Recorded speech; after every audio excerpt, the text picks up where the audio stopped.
Friends, గుంటూరులోనే one of the famous spot అయిన ఈ ముంత మసాలా వాళ్ళు ఒక నెలకి ఎంత ఇన్కమ్ సంపాదిస్తారు తెలుసుకుందామా? ఒక రోజుకి ఎంతమంది వస్తారు మన దగ్గరికి సుమారుగా?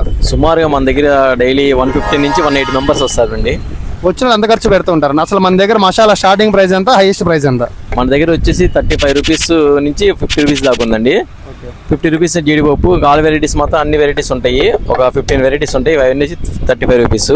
వీళ్ళ దగ్గరికి ఒక రోజుకి 150 నుంచి 180 మంది దాకా వస్తుంటారంటే సుమారుగా మనం తక్కువలో తక్కువ 160 మంది అనుకుందాం. వీళ్ళ దగ్గర స్టార్టింగ్ ప్రైస్ 35 రూపాయలు అంటే హైయెస్ట్ ప్రైస్ 50 రూపాయలు అంట. మనం 35 రూపాయలే అనుకుందాం. 60 మంది 35 రూపాయలు చొప్పున ఇక్కడ ఒక రోజు కనుక ఖర్చు పెడితే 5600. దీన్నే మనం ఒక మంత్ కనుక కంపేర్ చేసుకుంటే 1,40,000. నాకు తెలిసి వీళ్ళకి పెద్ద ఖర్చులు ఏమి ఉండవు. మెటీరియల్ కాస్ట్ ఇంకా మున్సిపాలిటీ వాళ్ళకి కట్టాల్సిన చార్జెస్ ఏమైనా ఉంటే అవి తీసేసినా కూడా వీళ్ళకి ఒక నెలకి 70 నుంచి 80,000 దాకా మిగలొచ్చు సుమారుగా. దీని మీద మీ అభిప్రాయం ఏందో కింద కామెంట్ చేయండి. దీని అడ్రస్ వచ్చేసి మన గుంటూరు నాస్ సెంటర్ ప్రైమ్ హాస్పిటల్ పక్కనే ఉంటుంది. మీరు ఎప్పుడైనా వెళ్ళుంటే కింద కామెంట్ చేయండి.